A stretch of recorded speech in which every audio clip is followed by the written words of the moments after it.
I heard the crunch first, rubber against gravel, followed by a screech and a honk. Then I saw the Range Rover barreling down my private driveway like it was the freeway. The driver, some teenager in a varsity jacket, stared at me like I was in the way. He didn't slow down, just zipped past my garage, skirted around my dog, and exited onto the next street through a makeshift gate I definitely didn't install.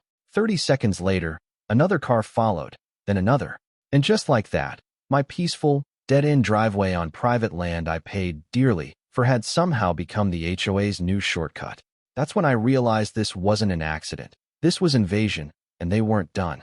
3 days earlier, things had been quiet. My wife and I bought this place on a corner plot specifically because of the long, curved driveway that let us avoid the clutter of the main neighborhood road. I work from home as an industrial engineer, and peace is kind of my whole thing. But that week, I noticed more tire marks than usual near my hedges. At first, I assumed it was just the mail carrier turning around, or maybe the neighbor kid learning to drive. No big deal.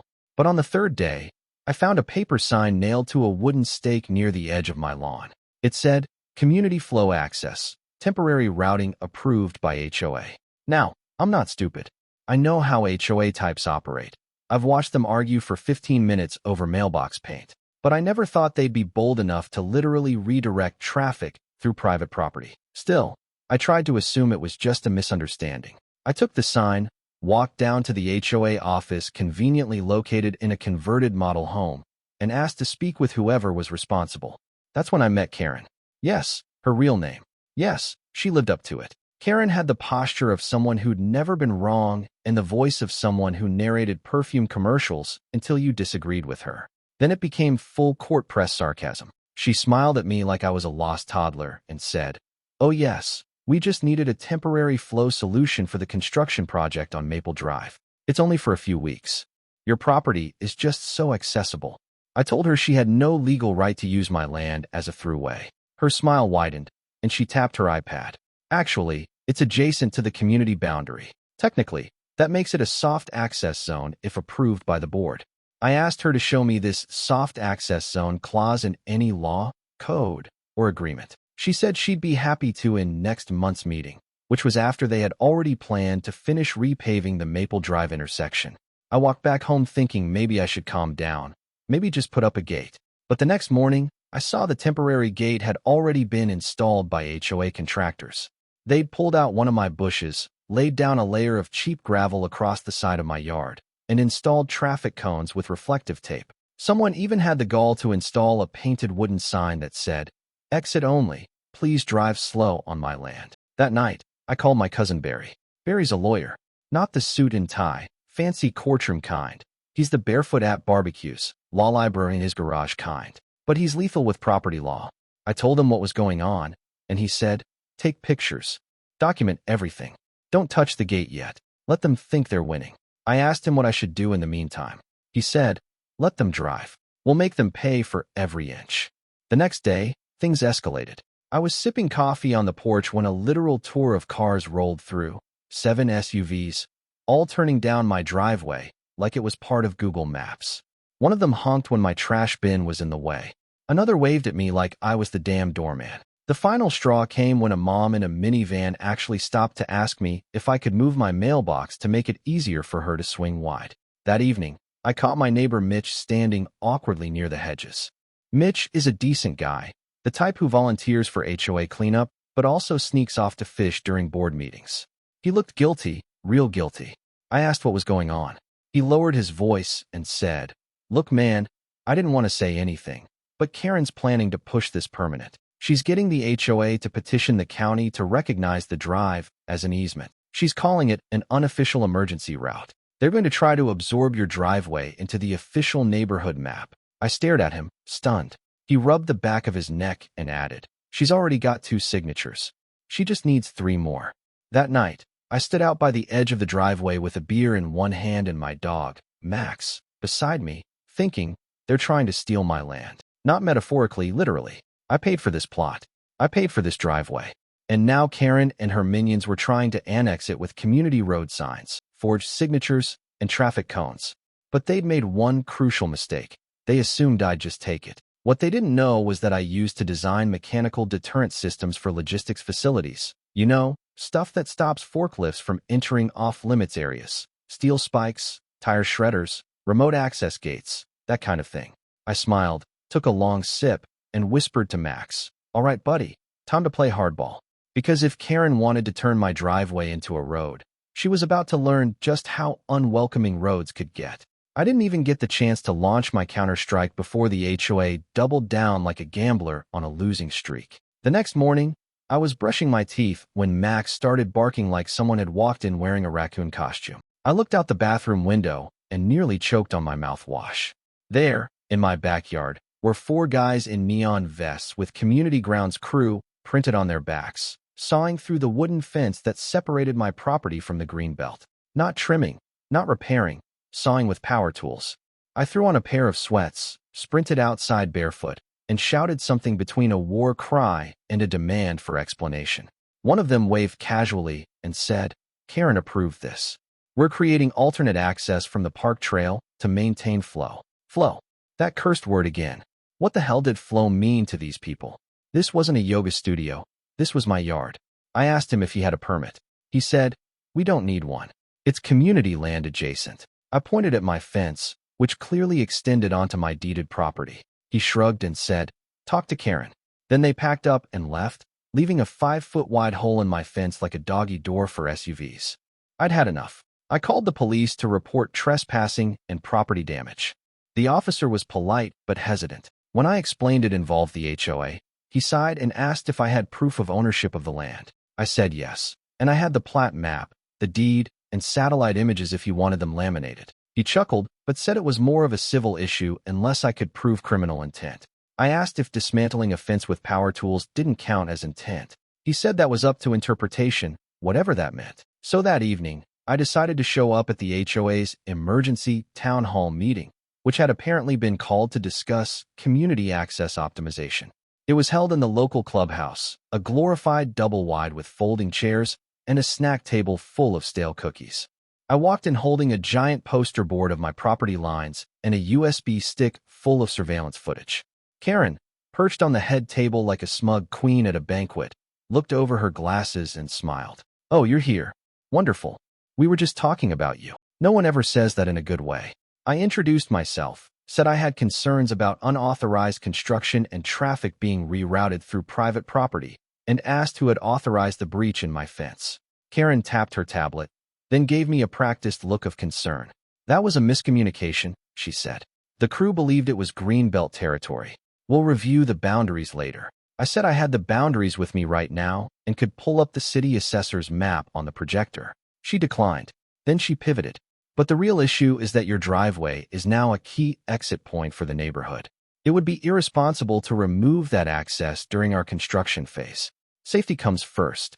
I asked whose safety she was talking about, because so far, the only one at risk was Max, who nearly got run over by a Jeep trying to merge into my backyard. A few neighbors chuckled. Karen did not.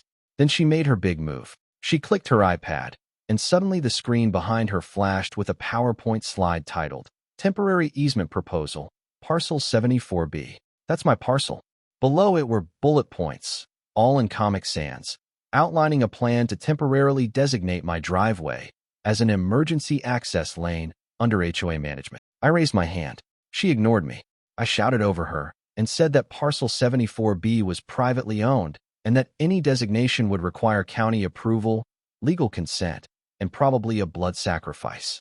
She sighed and said, "We'll let the board vote on the proposal." I looked at the board members, 5 people who had either never spoken to me or once fined me for putting out recycling too early. One of them was already nodding like a bobblehead. The vote was 3-2 in favor. Karen grinned. "Proposal passed. It's non-binding for now, but it gives us operational flexibility." Operational flexibility. I wanted to throw a chair. As I left the meeting, Barry called. He'd been watching by the clubhouse live stream because, of course, Karen had insisted on recording it for transparency. He said, "She just shot herself in the foot." I asked how. He said, "She introduced a legal proposal based on false claims and voted it into the record. That means she's responsible for any consequences. And if you record her confirming her knowledge of the falsehood, well, then we've got something juicy." I got home and found a letter taped to my garage door. It was from Karen, of course. It read, Dear homeowner, we are excited to announce the pilot phase of community flow routing is underway. Please remove any personal obstructions from the driveway to allow smooth passage. Thank you for being part of a better tomorrow. There was a smiley face sticker in the corner. I sat on the porch with Max again, watching yet another car roll through and nearly clip my garden hose. I thought about how absurd this had gotten. My driveway had gone from a private amenity to a public highway in less than a week, with Karen waving her digital wand and calling it progress. The funny part? She thought I was still playing defense. What she didn't know was that I'd already submitted a cease and desist letter through Barry, filed a preliminary injunction request with the city, and requested a zoning clarification from the county. I had also placed hidden trail cams at 3 access points, all recording every plate and timestamp of every car using my land. And best of all, I'd started designing my masterpiece. See, back in my logistics days, I worked on deterrents for theft-prone loading zones.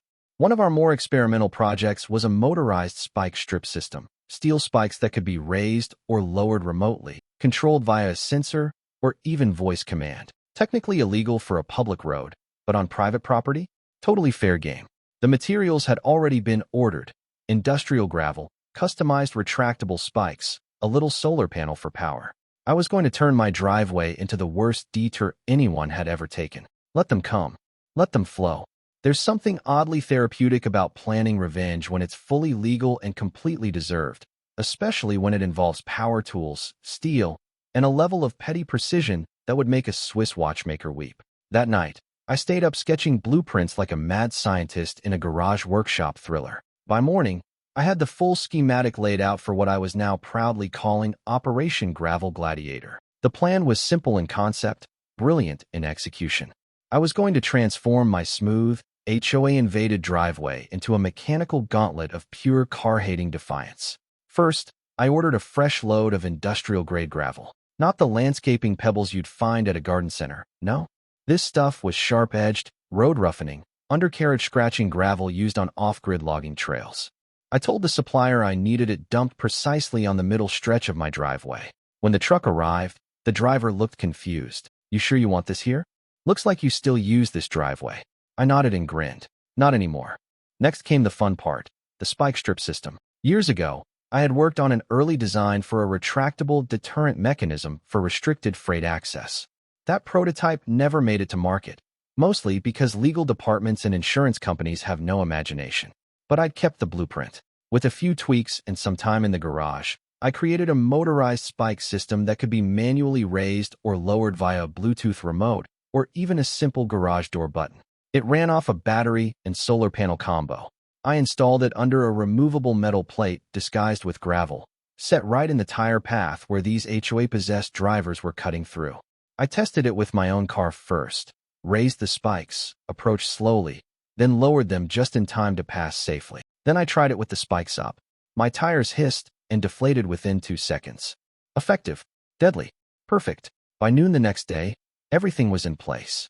The new gravel had turned the previously smooth concrete into a miserable, rattling hellscape. The hidden spike strip, primed and waiting, was carefully covered with just enough dirt and rock to blend in. And the icing on the cake, I posted a shiny new sign at the driveway entrance.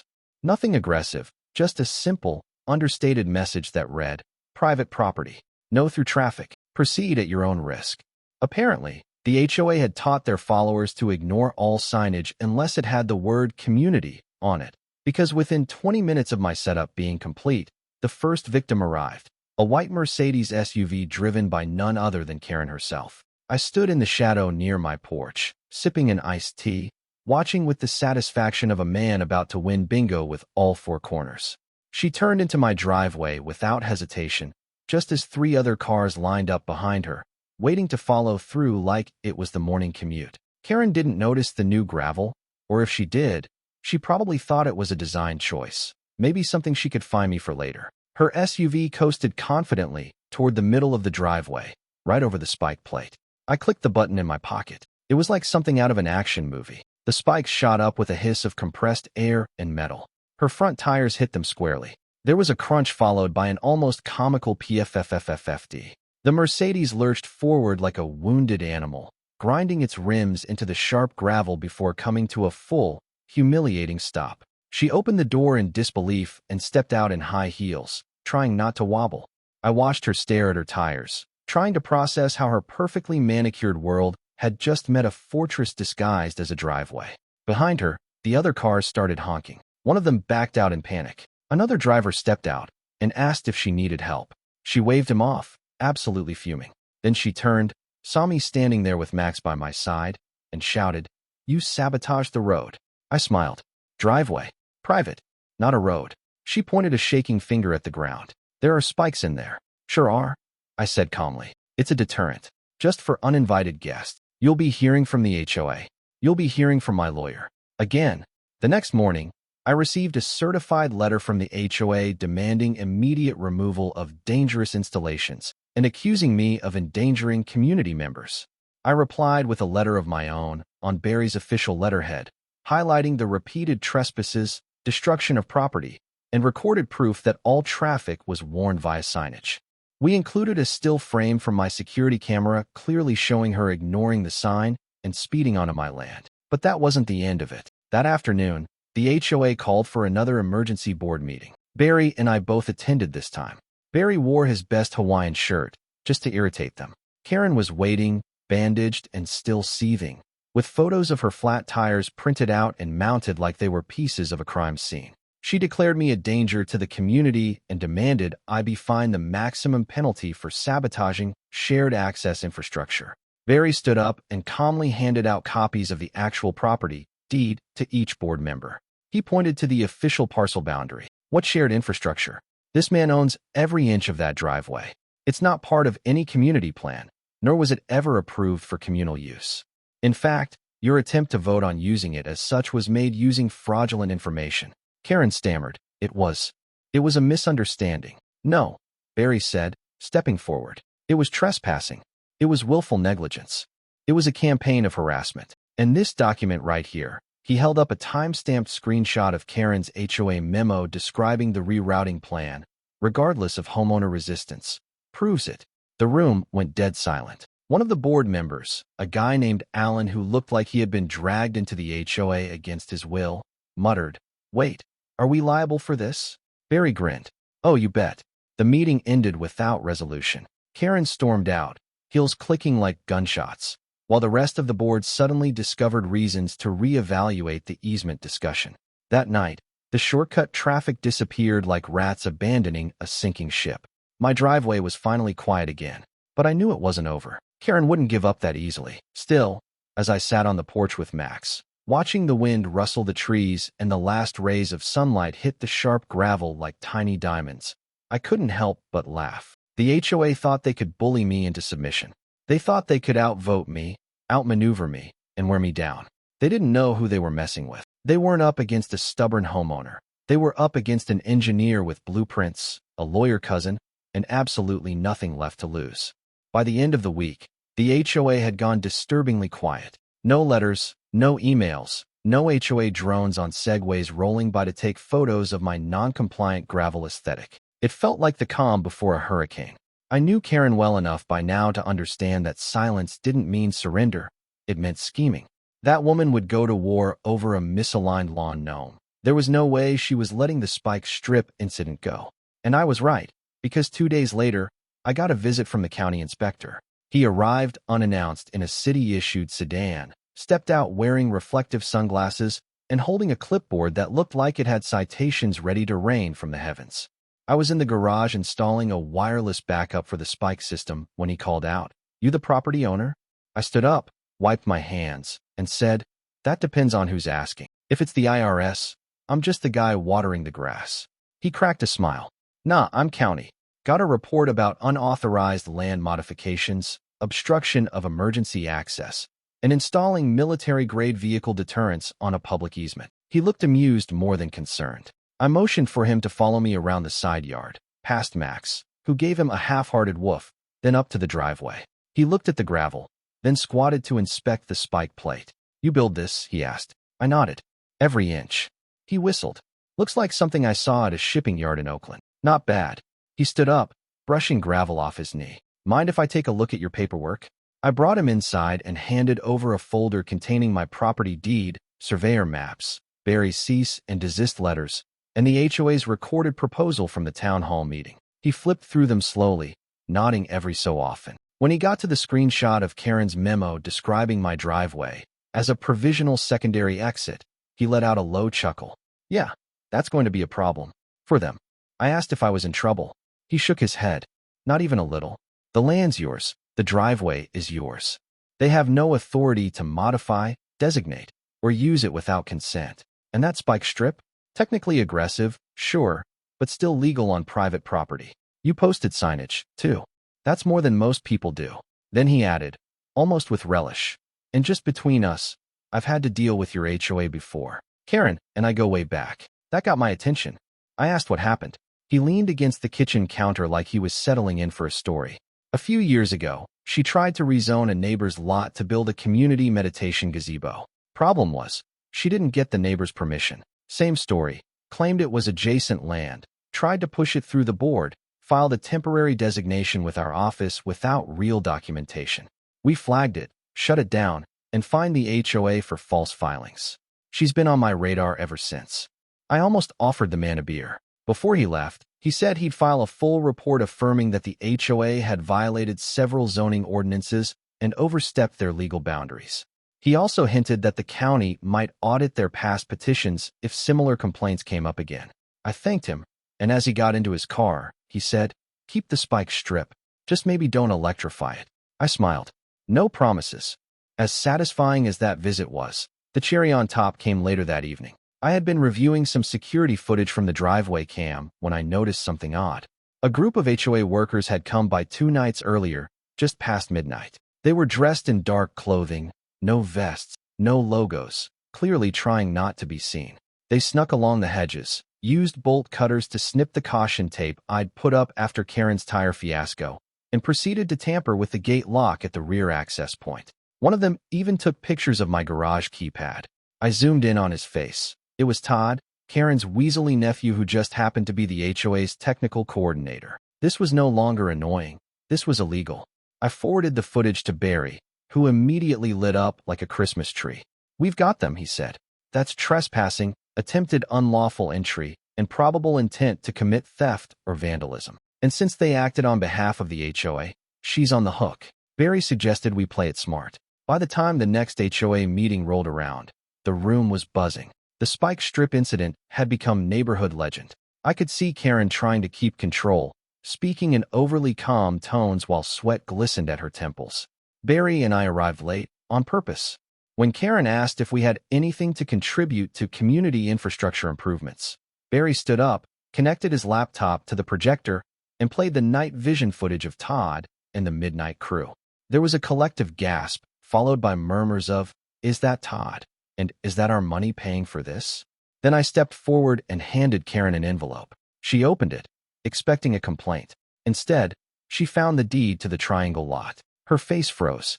I said, loud enough for everyone to hear, "Just so we're clear, this land is no longer HOA adjacent. It's mine. I own the triangle, which means your shortcut is officially closed." Karen stared at the paper like it had personally betrayed her. One of the board members stood up and said, "I move for a review of Karen's actions regarding land use, legal filings, and unauthorized spending." Another member added, "Seconded." The vote passed unanimously. As I left the meeting, Max waiting in the truck, I felt the kind of peace only mechanical revenge, county validation, and surprise land purchases can bring. Karen wasn't done fighting, but she was bleeding influence. Her plan had failed. The shortcut was dead, and the spikes? Oh, they weren't going anywhere. 2 weeks after the showdown at the HOA meeting, everything in the neighborhood felt different. Not quieter. Karen wasn't capable of silence, but more uncertain. The spike strip incident had gone from whispered gossip to full-on legend. I overheard a couple of teenagers biking past my house refer to the driveway as the death strip, and someone even left a drawing in my mailbox of a cartoon tire crying as it rolled over spikes. Barry framed it and hung it in his office. But underneath the humor, you could feel the shift. The spell had broken.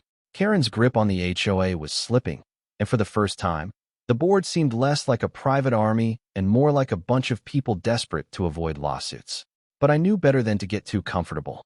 Karen wasn't the kind of person to fade quietly into irrelevance. She was a storm in heels, and she was saving her biggest stunt for last. It came in the form of an emergency safety ordinance proposal slipped into the HOA's monthly newsletter. Written in overly sanitized language that danced around legality, the ordinance, in theory, would allow the HOA to enforce temporary access rights during emergencies, including natural disasters, construction, or events deemed disruptive to community flow. In other words, it was Karen's backdoor attempt to reclaim access to my property anytime she could stretch the definition of inconvenience. The boldest part? She included a map of the neighborhood in the newsletter, and my driveway was highlighted as a designated emergency exit. Again, the arrogance of it was astonishing, but it also gave me everything I needed. I printed out the newsletter, highlighted the offending parts, and marched down to the county office with Barry in tow. We met with the same inspector who had visited weeks earlier, John, a guy who now smiled every time I walked in like I brought popcorn. When we showed him the revised map and ordinance proposal, he leaned back in his chair and laughed. "She's either got guts or no sense of self-preservation," he said.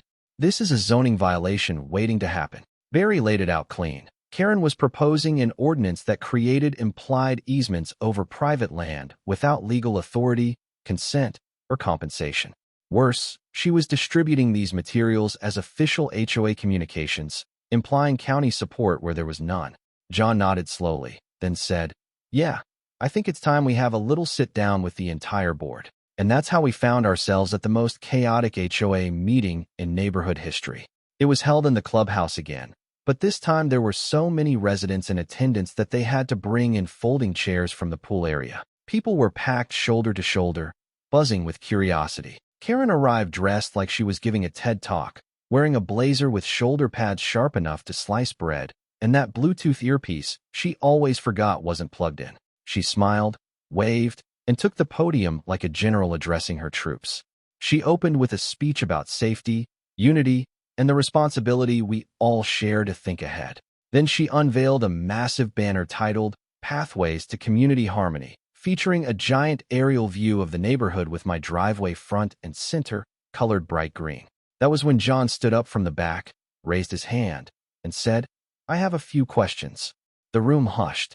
Karen blinked, her mouth forming a smile that didn't reach her eyes. "Of course, please." John walked to the front and faced the crowd. "I'm a county inspector, and what you see here is an illegal modification of public records. This map implies county endorsement. It has none. Furthermore, the so-called emergency ordinance you've distributed violates zoning regulations, property rights, and multiple sections of the Civil Code." Karen tried to interrupt, but he kept going. "We've also reviewed footage submitted by a resident showing unauthorized personnel tampering with private property at night. That footage has been turned over to law enforcement. And due to the pattern of behavior, we are now launching a formal audit of this HOA's governance practices." You could have heard a pin drop. Karen looked like she'd swallowed a lemon whole. One board member pushed back from the table and stood. "I vote for a motion of no confidence in President Karen's leadership." Another stood up. "Seconded." A third said, "All in favor?" Nearly every hand went up. Karen stood frozen, mouth opening and closing like a fish trying to explain tax fraud. Then, as if to punctuate the moment, the door opened and a tow truck driver leaned in, holding a clipboard. "Hey, is Karen here? Got an order to repossess a vehicle registered to the HOA. Something about misuse of community funds." She turned the color of overcooked shrimp and bolted out of the room. The clubhouse erupted in laughter and applause. The fallout was immediate. Karen resigned from the HOA the next morning via a passive-aggressive email filled with barely disguised threats and an invitation to look forward to my upcoming memoir. The HOA board initiated a full review of every policy she'd pushed through in the past year, and several were quietly reversed. As for me, I received a formal apology from the board, along with a statement acknowledging my full rights to deny any access through my property moving forward. Barry had it notarized and framed. A few days later, I decided to throw a little celebration. Nothing big, just a neighborhood barbecue at the end of my gravel driveway with a custom banner that read, "Shortcut closed. Party open." I grilled burgers, played music, and unveiled a special surprise. Mounted on a post at the driveway's entrance was a small plaque that read, "Private property. Violators will be spiked, shamed, and possibly federal." Neighbors came by, some shy at first, But once they realized Karen was officially dethroned, they relaxed. Mitch brought beer. The couple down the street brought their corgi in a tuxedo.